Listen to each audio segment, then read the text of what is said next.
La relación entre España y Marruecos debe leerse como una relación histórica de enemistad, con fases de mayor o menor presión, pero con una continuidad estratégica en la que Rabat busca ampliar su margen de maniobra a costa de la posición española en el estrecho, en el ámbito territorial, en el económico y en el simbólico, mientras el gobierno de Pedro Sánchez ha ido acumulando decisiones que han debilitado intereses españoles y ese debilitamiento ha entrado en el terreno material de la infraestructura, del agua y del sector agrario. El punto de inflexión político más claro en esta secuencia se fijó el 7 de abril de 2022, fecha de la declaración conjunta de España y Marruecos que formalizó el giro español sobre el Sáhara Occidental y que desembocó en la visita de Pedro Sánchez a Rabat, en cuyo contexto se produjo un episodio ampliamente documentado por la prensa especializada en política exterior y protocolo, con la bandera de España colocada boca abajo durante la cena ofrecida por Mohamed VI, un gesto que en un acto de Estado no es una simple anécdota, porque el ceremonial existe ordenar jerarquías y también comunicar mensajes sin palabras. Este episodio simbólico quedó incrustado en una secuencia todavía más grave, la del espionaje con Pegasus a terminales del presidente del gobierno y de varios ministros, un asunto que España investigó en la Audiencia Nacional y que ha tenido un vector francés de enorme relevancia, puesto que Francia abrió investigaciones sobre intrusiones similares y compartió información con España. Reuters informó el 23 de abril de 2024 de la reapertura en España de la investigación y del intercambio de evidencias con Francia, con el juez José Luis Calama al frente, precisamente por la existencia de datos franceses que podían ayudar a comparar trazas técnicas. En paralelo, muchos españoles han recogido, con fecha 29 de diciembre de 2025, que la investigación francesa vinculada a Pegasus se orientó hacia la sospecha de implicación marroquí, formulada como hipótesis de trabajo de los servicios de inteligencia y de la justicia franceses. Una cuestión que sitúa a Marruecos en el centro del caso por indicios acumulados. Al mismo tiempo, la propia instrucción española ha reconocido límites técnicos muy severos para la atribución, con un auto que, según prensa nacional, asumió la dificultad extrema de identificar la autoría solo por medios forenses, incluso contando con las aportaciones francesas. Esta narración es importante porque establece el patrón de ataque e intrusión gravísima contra la cúspide del Estado español, seguida de un giro político de sometimiento y humillación que, en la práctica, consolidó una relación asimétrica. A partir de ahí, la cuestión del agua debe ser interpretada como un episodio más de la misma lógica, con la diferencia de que aquí ya hablamos de impulsar la capacidad productiva, la ventaja competitiva y la arquitectura hidráulica marroquí que compite de forma directa con la de España. El 4 de diciembre de 2025 en Madrid se celebró la 13ª reunión de alto nivel Marruecos-España y se firmó una declaración conjunta oficial publicada por la Moncloa. En esa declaración, el punto 54 fija el núcleo del problema con una claridad que no necesita interpretaciones benevolentes. Ambos gobiernos se felicitan por la cooperación económica y financiera que ya habría contribuido a proyectos de inversión pública. Citan expresamente la desalinizadora de Casablanca y la adquisición de material rodante de CAF para la ONCF, y acto seguido, según establecen, los dos países procurarán utilizar los instrumentos financieros de España para respaldar los proyectos ejecutados por el gobierno marroquí, enumerando ámbitos, entre ellos las infraestructuras hidráulicas, con la lista explícita que incluye desalinización, transferencia entre cuencas y reutilización de aguas residuales.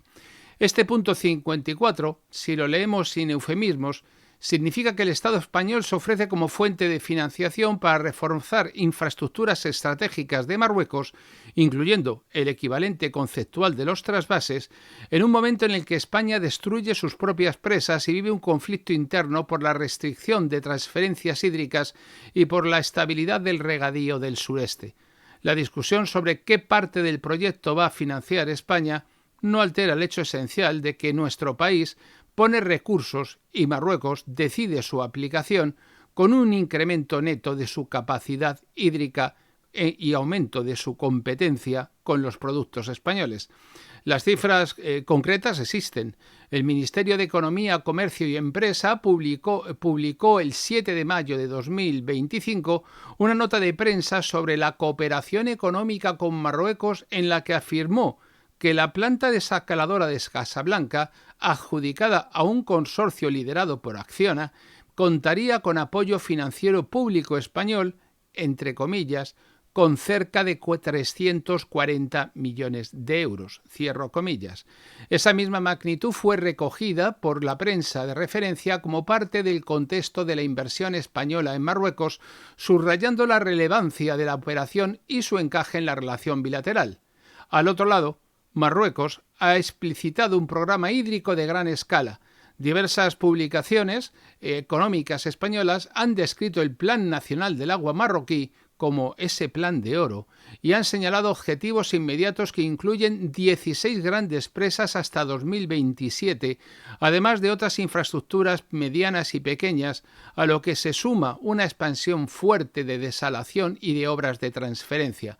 El dato exacto puede presentarse como cifra de plan o como su equivalente en dirhams, pero el orden de la magnitud y la dirección estratégica quedan definidos. Marruecos invierte para blindar su agua, porque sin agua no hay expansión agrícola sostenida. Y este punto conecta el interés nacional español de manera directa porque Marruecos compite con España en productos hortofrutícolas en el mercado europeo, compite en calendario, en precio, en presencia creciente y en cadenas de distribución, y su ventaja estructural se amplifica cuando asegura que mediante presas, desalación y trasvases, el regadío español se va quedando atrás, especialmente en el sureste, sufre incertidumbre por las decisiones administrativas y judiciales, las revisiones de los caudales ecológicos y una conflictividad política interna que no se ha resuelto mientras Marruecos prospera con nuestro dinero.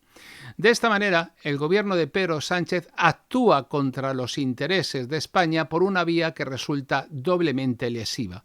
En primer lugar, porque fortalece mediante financiación y respaldo público la infraestructura crítica de un enemigo histórico de España, y esa infraestructura refuerza su capacidad exportadora agraria hacia los mismos mercados donde España necesita sostener su cuota y su precio, al mismo tiempo que se golpea el recurso hídrico español.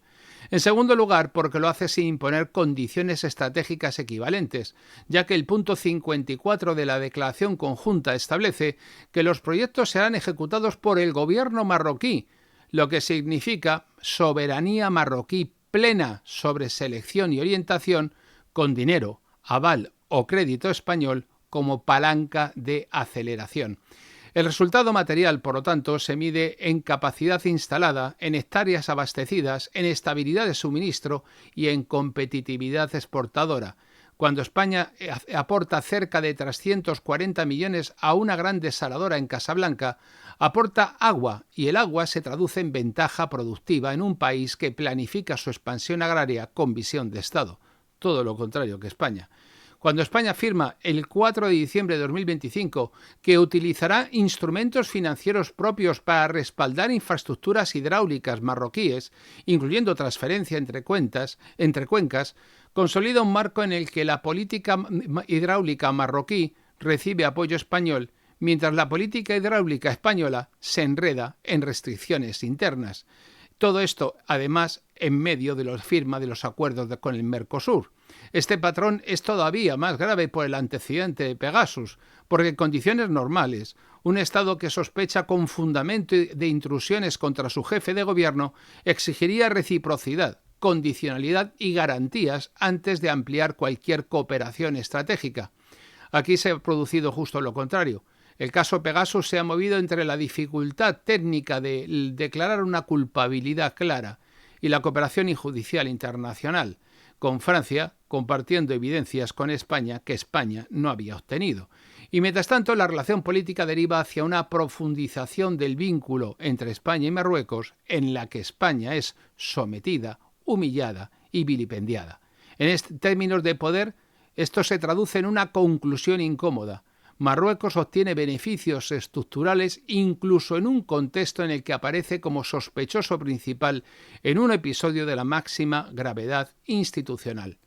La clave geopolítica del día, por lo tanto, se formula sobre hechos y fechas. Tras el giro del 7 de abril de 2022 y la visita a Rabat de Pedro Sánchez, marcada por la humillación protocolaria, y tras la secuencia del espionaje de Pegasus, ahora nos encontramos con que existe, lógicamente, la firma del 4 de diciembre de 2025 de un texto oficial que ofrece instrumentos financieros españoles para infraestructuras estratégicas marroquíes, y en mayo de 2025 ya constaba un apoyo de 340 millones para una gran desaladora en Casablanca. Y eso sin contar con las sucesivas rendiciones que hemos tenido con la energía argelina, el suministro a Marruecos y, lo que es peor, la cesión territorial de la soberanía del Sáhara, reconociendo a España lo que es una ilegalidad pública manifiesta. El análisis de los hechos cae por su propio peso. En plena protesta por la entrada en vigor del acuerdo con el Mercosur en beneficio de la industria centroeuropea y en perjuicio de la agricultura y la ganadería española, Pedro Sánchez está financiando, impulsando y acelerando la capacidad hídrica de Marruecos en un momento en el que la estabilidad del regadío español se discute y se restringe, reforzando al enemigo histórico de España en un sector donde la ventaja se traduce en poder económico, empleo, control territorial y proyección exportadora, y todo ello con una guerra híbrida en la frontera de Ceuta y de Melilla desde 2018.